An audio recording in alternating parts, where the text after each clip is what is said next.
A year ago this month, there was big news coming out of Bangkok when the Thai army overthrew the government of Yingluck Shinawatra. It was the 12th coup d'etat since the modern state of Thailand was founded back in 1932.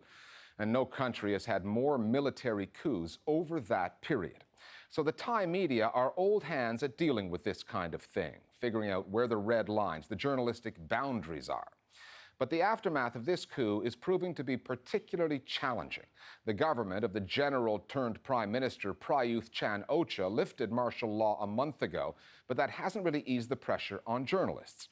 Replacing martial law is something called Article 44, a so-called security law. The journalists and human rights activists say is actually worse in some ways.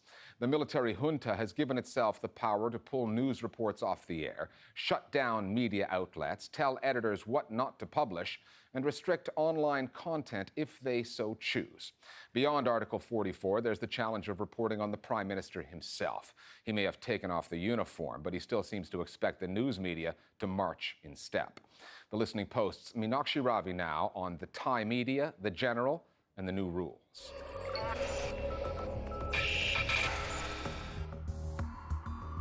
Friday night in Thailand.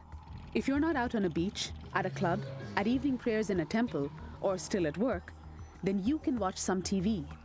The Prime Minister has something he wants to say.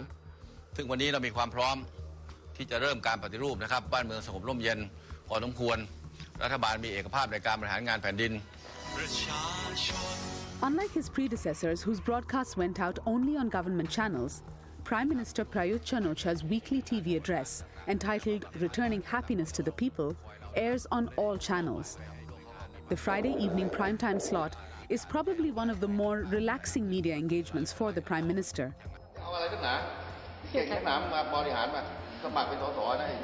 At press conferences, interactions with the media can often get testy.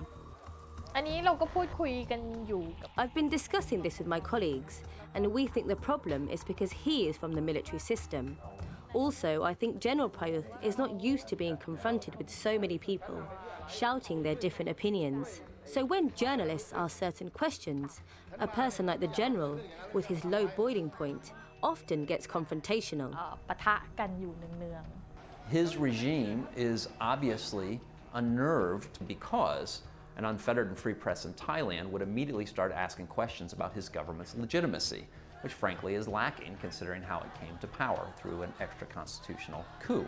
So that's one reason that he has taken such a pugnacious approach towards the media. He's very direct and honest, a professional military man. But now that he has moved into the political arena, some members of the media who don't know him well are a little surprised. They report some of his words without capturing the context and the mood. For example, at one press conference, he had finished answering a question, but it was being repeated over and over again, and that upset him.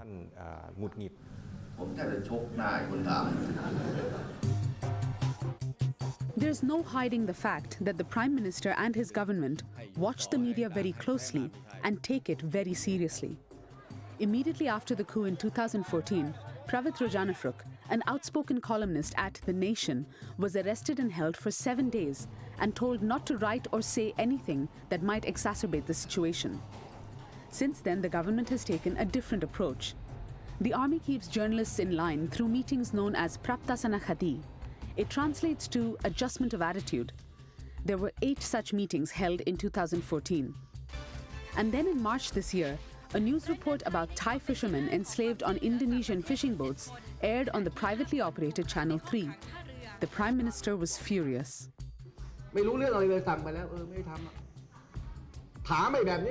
I actually watched the news, and it was a very good piece. This female broadcast reporter by the name of Tapani Asicha, she traveled all the way to this little island in Indonesia where a group of Thai fishermen were arrested and forced into slavery. The report, after it came out, caused quite a stir. This is just how blunt the Prime Minister is.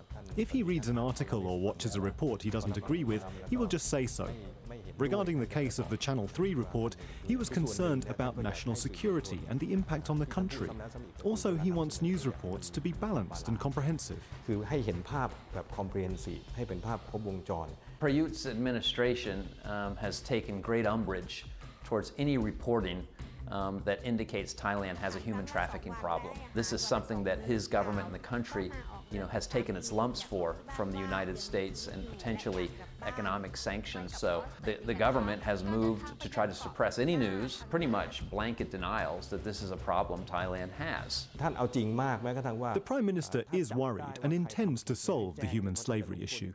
He has always said he's open to hearing different opinions and ideas, but he doesn't want divisive opinions that can impact the country's security. And if some people break the line, then we can always have a session to talk. That talk with the Channel 3 reporter took place just a few days before martial law was lifted. The army replaced it with a new law called Article 44. On the media, it says that the Prime Minister can, quote, prevent, disrupt, or suppress any act which undermines public peace and order, national security, the monarchy, national economics, or administration of state affairs, whether that act emerges inside or outside the kingdom. So had the Channel 3 report on enslaved Thai fishermen aired after the lifting of martial law, the implications could have been worse. Well, if the report had come out after the enforcement of Article 44, I think that program could be banned altogether. If we look into details of Article 44, we will see that it actually gives the Prime Minister sweeping powers to control the media.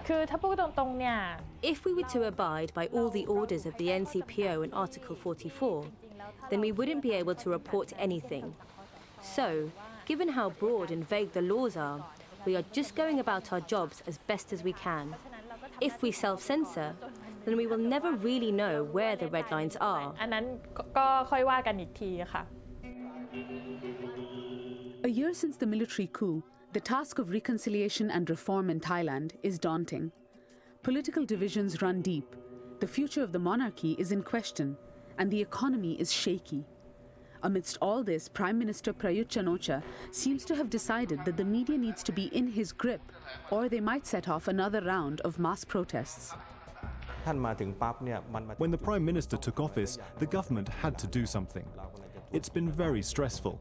In times like these, if the media presents only one side of the problems and neglects to mention what action the government has been taking, people could misunderstand and criticize us for not doing the work we've promised. Everything we're seeing, frankly, is that this government, while talking about restoring democracy, is putting in place the strictures of a long-term police state, while constitution drafters are talking about putting in place democratic reforms. On the other side, the military is putting in place laws, restrictions, institutionalized threats that are very much meant to curb press freedom, not enhance.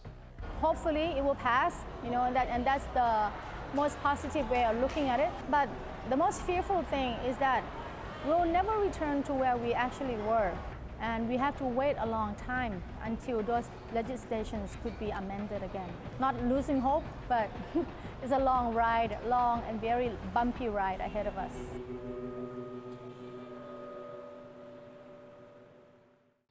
More voices on the download now on the new rules and red lines in Thailand.